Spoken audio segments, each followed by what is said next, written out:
நாமத்தினாலே எங்கும் நிறைந்தவர்களுடைய சார்பாக வாழ்த்துக்களை தெரிவித்துக் கொள்கிறேன். இந்த காலையிலும் கூட கர்த்தருடைய வேதத்திலிருந்து சில விஷயங்களை நாம் தியானிக்கலாம். இன்றைக்கு செய்தியுடைய தலைப்பு என்னவென்று சொன்னால், தலை நிகழ்ப்படுகிற கர்த்தர் என்கிற தலைப்பிலே நாம் தியானிக்கப் போகிறோம். ஆதாரமாக எடுத்துக்கொண்ட வேத வசனம் சங்கீதம் 3ஆம் அதிகாரம் 3ஆம் வசனத்தை நாம் பார்க்கிறோம். இந்த வசனம் என்ன போட்டிருக்கு அப்படின்னா, ஆனாலும் கர்த்தாவே நீர் என் மகிமையும் என் கேடகமும் என் தலையை உயர்த்துகிறவருமாய் நிமிர் பண்ணுகிறவருமாய் இருக்கிறேன்னு சொல்லி அந்த வசனத்தில் சொல்லப்பட்டிருக்கிறது. இந்த சம்பவத்தை நம்ம கொஞ்சம் விளக்கம் பார்க்கும்போது அது என்னங்கிறத புரிஞ்சுக்கலாம். இந்த சங்கீதம் 3ஆம் அதிகாரம் என்ன சொல்லப்படுது அப்படின்னா, தாவீது ராஜாவுடைய வாழ்க்கையில் நடந்த துயரமான செய்தியை அங்கே வெளிப்படுத்துகிறது. தன் மகன் அப்சலோம் தன்னை கொலை செய்ய என்ன செய்கிறாரு வருகிறாருங்கிறத கேள்விப்பட்ட உடனே தாவீது தப்பி ஓடி அவர் என்ன செய்கிறாரு வெளியிடத்துக்கு போய் பதுங்கி இருக்கிறார். அப்படிப்பட்ட ஒரு சூழ்நிலையில் அவர் வேதனையோடு அவர் இருந்து அழுது கொண்டிருக்கும்போது ஒரு பாடலை பாடுகிறார். அப்போ தான் அந்த வார்த்தையை எழுதுகிறது. ஆனாலும் கர்த்தாவே நீர் என் கேடகம், அப்புறம் நீர் தான் என் பாதுகாப்புன்னு அர்த்தம். நீர் என் மகிமைனா என் பெருமையை நீங்கள் தான் அர்த்தம். என் தலையை நிமிர பண்ணுகிறேன் சொல்லி சொல்கிறார்.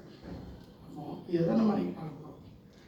இப்போ இந்த சம்பவத்திலிருந்து அவர் வாழ்க்கையில் என்னென்ன காரியங்கள் நடந்துச்சுங்கிறத ஓரளவு நம்ம தெரிஞ்சு கொள்ள முடியும்.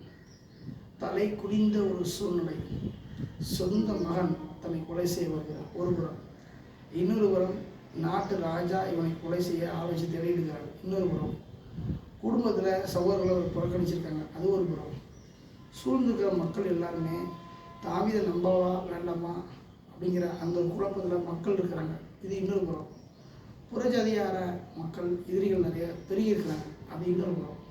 சுற்றிலும் இப்படிப்பட்ட ஒரு துக்கமான ஒரு சூழ்நிலையில் அப்படியே தலை கவிழ்ந்த நிலையில் அவர் இருக்கிறார். அப்போ அப்படிப்பட்ட சூழ்நிலையில் இந்த சங்கீதர் சொல்கிறார், ஆனாலும் கர்த்தாவே என் மகிமை நீங்கள் தான், என்னுடைய பாதுகாப்பாகிய கேடங்க நீங்கள் தான், என் தலையை நிமிர பண்ணுகிற நீங்கள் தான் சொல்லி விசுவாசத்தான் சொல்கிறார். இதை கேட்டுக்கொண்டிருக்கிற ஒவ்வொரு தேவப்பிள்ளைகளும் வாலிப சகோதரர்களும் தெரிந்து கொள்ளக்கூடிய விஷயம் நம்ம சொன்னால், இன்றைக்கு நம்ம பார்க்குற தலைப்பின்படி தலை நிமிர பண்ணுகிற கர்த்தர் சொல்லி பார்க்குறோம். உங்கள் வாழ்க்கையில் ஒரு பள்ளிக்கூட அனுபவமாக இருந்தாலும் சரி, கல்லூரி வாழ்க்கையாக இருந்தாலும் சரி, நீங்கள் படிக்கிறவங்களாக இருந்தாலும் சரி, நீங்கள் தலை கவிஞ்சிருக்கலாம். தொழிலில் எடுத்துக்கிட்டோம்னா தொழிலில் முன்னேற்றம் இல்லாமல் எல்லாரும் மத்தியிலும் தலை குனிஞ்ச மாதிரி சூழலாக இருக்கலாம். அது ஊழியத்தில் இருந்தாலும் சரி, ஊழிய வளர்ச்சி அடையாமல் மங்கி போன மாதிரி இருக்குதுன்னு சொல்லி தலை குனிஞ்ச மாதிரி சூழலாக இருக்கலாம்.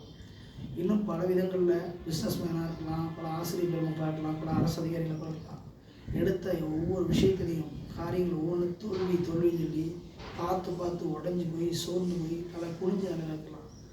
அதை அப்போ அந்த சூழலை தான் நீங்கள் செய்ய வேண்டியதுன்னா, என் தலையை நிமிர பண்ணுகிற தேவன் ஒருத்தர் இருக்கிறான்னு சொல்லி நீங்கள் நினைச்சணும் சொல்லணும். அப்போ இதை கேட்டுக் கொடுக்குற ஒவ்வொரு தேவ பிள்ளைகளும் ஒவ்வொரு ஆண்டுடைய தாசர்களும் தெரிந்து கொள்கிற விஷயம் என்று சொன்னால், தாவீது வாழ்க்கையில் இருந்த இக்கட்டான சூழ்நிலையில் தாவீது தலை குனிஞ்சு இருந்தான். ஆனால் தலை குனிஞ்சிருந்த தாவீதை அவன் தலையை நிமிர பண்ணுகிற தேவனாக இயேசு கிறிஸ்து கூட இருந்தார். அப்போ இதை கேட்டுக்கொண்டிருக்கிற ஒவ்வொருவரும் நீங்கள் பல நிலைகளில் தலை குனிஞ்சவங்களா மக்கள் மண்டி இருக்கலாம். உங்கள் குடும்பத்தாரை, உங்கள் நண்பர்களை, நீங்கள் பழகினவங்களை, நேசித்தவங்களை உங்களுக்கு துரோகம் பண்ணி உங்கள் தலை குனிய வச்சுருக்கலாம். ஆனால் இன்றைக்கி கற்று சொல்கிறாரு, உங்கள் தலையை நான் நிமிர பண்ணுவேன், தலையை நிமிர பண்ணுகிற தேவன் நான் என்று சொல்கிறார். இதை கேட்டுக்கொள்கிற ஒவ்வொருவரும் தலை நிமிர பண்ணுகிற இயேசு கிறிஸ்து என் வாழ்க்கையில் மிகப்பெரிய மாற்றத்தை உண்டு உணார் என்பதை விசுவாசிக்கலாம். ஊழியமாக இருந்தாலும் சரி, அல்லது ஒரு தொழிலாக இருந்தாலும் சரி, அல்லது படிப்பு விஷயமாக வேலை விஷயமாக சரி, எதுவாக இருந்தாலும் சரி, நீங்கள் எந்த இடத்துல தலை கவிழ்ந்துருந்தீங்களோ, தலை குனிஞ்சீங்களோ, அவமானப்பட்டீங்களோ, அந்த இடங்களில் கர்த்தர் நம்ம தலையை நிமிர பண்ணக்கூடியவராக இருக்கிறார். தாவீது வாழ்க்கையில் தலை குனிஞ்சு தான் இருந்தான். ஆனால் அவன் வாழ்க்கையில் தலையை உயர்த்தி மாமன்னராக மாற்றினார். அதே போல் இதை கேட்டுக்கொண்டு ஒவ்வொருடைய வாழ்க்கையில் பல நிலைகளில் நம்ம சொல்லும்போது தலை குனிஞ்சனமாக இருக்கலாம். உங்களோட பெற்றோர்களால் புரிஞ்சுக்கலாம், இல்லை பிள்ளைகளால், அது நண்பர்களால், அது தெரிஞ்சவங்க மூலமாக புரிஞ்சுக்கலாம், சொந்த உறவுகள் மூலமாக தலை புரிஞ்சுக்கலாம். இன்றைக்கி கற்று சொல்கிறது, உங்கள் தலையை நிமிர பண்ணிக்கிறவர்களாக நினச்சிக்கலாம்.